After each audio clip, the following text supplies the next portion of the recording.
Sam George ഊട്ടിയെ ചോദ്യം ചെയ്യാൻ ആരംഭിച്ചു. മിസ്റ്റർ ജോർജ്, നിങ്ങൾക്ക് ആ പയ്യനെ അറിയുമോ?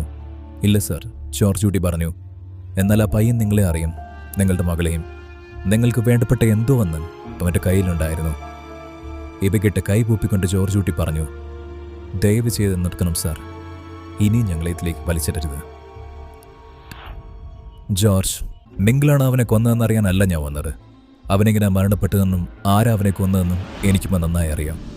ഞാൻ വന്നത് അവൻ്റെ ബോഡിക്ക് വേണ്ടിയാണ്. അഴുകിയ അസ്ഥികൂടമായി കുഴിമാടത്തിനും കാണാതായ അവൻ്റെ സ്കെൽറ്റന് വേണ്ടി. നിങ്ങളുടെ കോർട്ട് ഡ്രാമയൊക്കെ കണ്ടപ്പോൾ ഞാൻ ചുമ്മാ അങ്ങ് വിചാരിച്ച് അത് അലക്സിൻ്റെ ആയിരിക്കുമെന്ന്. ബട്ട് ഫൊറൻസിക്കിൽ അത് മാച്ച് ചെയ്ത് നോക്കി, അത് അവൻ്റെ അല്ല, നിങ്ങളുടെ സിനിമാ കഥയിലെ പയ്യൻ്റെ തന്നെയാണ്.